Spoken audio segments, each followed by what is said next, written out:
Raise your hand if you think America is headed in the right direction politically. No one? I didn't think so. But what if I told you that 2,400 years ago, the Greek philosopher Plato solved our political crisis?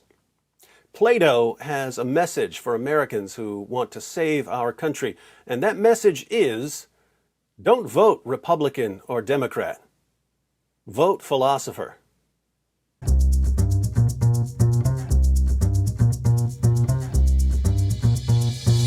If you read Plato's dialogues, something interesting will happen over and over again.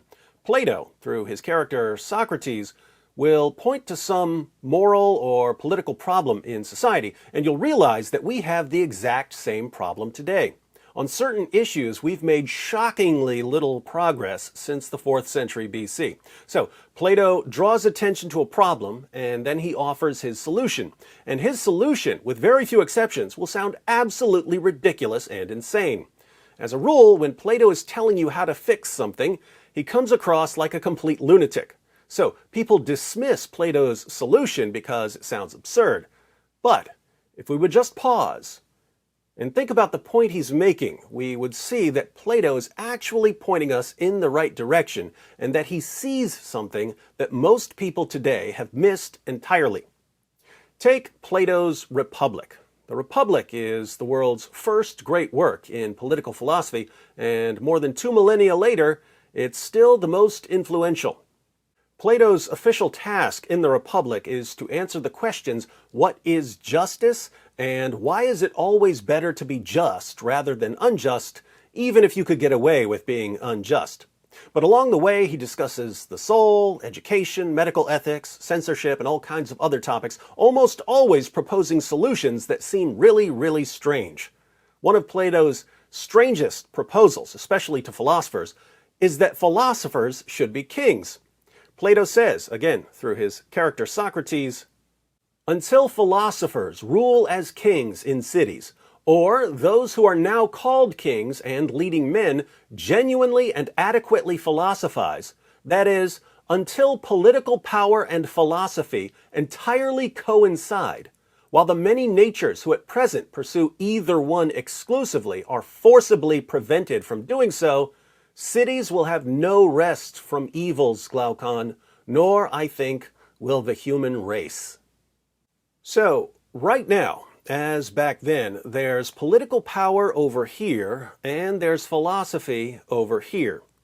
Plato says that until political power and philosophy coincide, the human race will have no rest from evils. How do you get political power to coincide with philosophy? Either philosophers have to become kings, or kings have to become philosophers. Now, I have 2 master's degrees and a PhD in philosophy, and I've never met a philosopher who thinks that this is a good idea. A lot of philosophers can barely turn their computers on. I know I can't. Why would we think that they're capable of running a government? By the way, Plato's suggestion would have sounded at least as ridiculous in ancient Greece as it does now. Philosophers had a reputation for being people with their heads in the clouds, totally useless for everyday life. But if you suppress the gag reflex when you hear Plato's suggestion, and you spend a few minutes figuring out why Plato said that philosophers should be kings, you might realize that Plato had a point. Plato's concept of a philosopher is a bit different from ours. For Plato, a philosopher is someone who sees a beautiful woman, sees a beautiful sunrise, sees a beautiful painting, and then asks, what is beauty itself? The philosopher becomes obsessed with the idea, not of particular beautiful things, but of beauty itself. And he focuses on understanding beauty itself until he knows what beauty is. And then he understands why beautiful things are all beautiful. The philosopher does the same thing with goodness and justice and so on. He sees examples of justice and injustice, but he fixates on justice itself until he understands the nature of justice. Once he understands the nature of justice, he understands why certain states of affairs are just or unjust. Plato knows that people who walk around trying to understand beauty itself, goodness itself, justice itself, will probably be pretty terrible at politics because they won't care much about politics and because they have no experience with politics. So he thinks that philosophers need to be forced to enter the world of politics. They won't be interested. You have to make them do it. You have to make them apply their understanding of beauty and goodness and justice to politics. Most philosophers today would not agree with Plato's concept of a philosopher. But as I've said, if you hear Plato out, he's on to something here. Plato gives several arguments to defend his claim that philosophers should be kings. We're going to read an allegory he presents in Book 6 of the Republic. He compares politicians competing for control of a city or state with sailors fighting for control of the helm of a ship. Socrates says, "Imagine then that something like the following happens on a ship or on many ships. The ship owner is bigger and stronger than everyone else on board, but he's hard of hearing, a bit short-sighted, and his knowledge of seafaring is equally deficient. The sailors are quarreling with one another about steering the ship, each of them thinking that he should be the captain, even though he's never learned the art of navigation, cannot point to anyone who taught it to him, or to a time when he learned it. Indeed, they claim that it isn't teachable and are ready to cut to pieces anyone who says that it is." So, these sailors are fighting for control of the ship, but they don't understand the art of navigation. They've never learned how to navigate a ship by looking at the stars. They don't understand sea currents and wind patterns. In other words, they don't know how to get the ship where they want it to go. And yet they're fighting for control of the ship. Remember, the sailors here represent people fighting for political power, control of the state.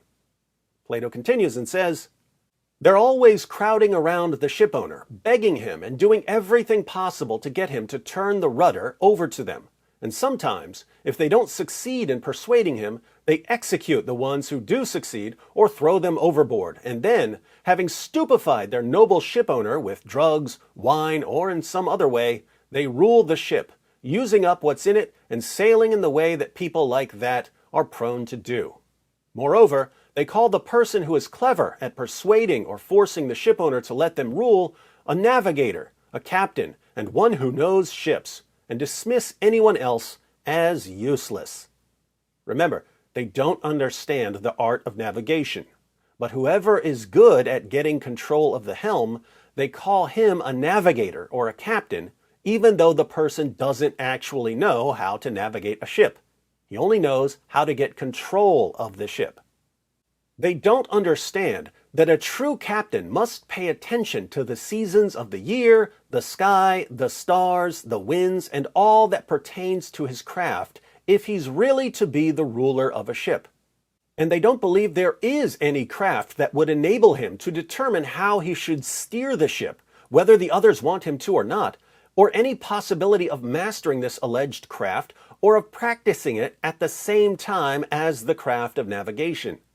Don't you think that the true captain will be called a real stargazer, a babbler, and a good-for-nothing by those who sail in ships governed in that way, in which such things happen? Notice, the true captain is someone who's been trained in the art of navigation. He knows how to read the stars and the winds and the tides to get the ship where it's supposed to go. But someone like that will be busy looking at the stars or looking at the wind patterns. He probably won't be busy fighting for control of the ship. And since he isn't fighting for control of the ship, the rest of the sailors call him useless. So, the one person who could actually navigate the ship doesn't have control of the ship. Who has control of the ship? People who are good at fighting, but terrible at navigating. What's the main qualification for getting political power in the US? The main qualification is the ability to convince people to vote for you. Is the ability to get people to vote for you the same as the ability to be a good leader? No, they're two different abilities. Someone who's great at lying and manipulation will have the ability to convince people to vote for him. But being a great liar and a great manipulator doesn't mean that he'll be a good leader. Plato's view is that the people who could be the best leaders may never have any political power because they might be repulsed by politics. The people who could be the best leaders might look at what goes on in politics and say, I don't want to have anything to do with that ever.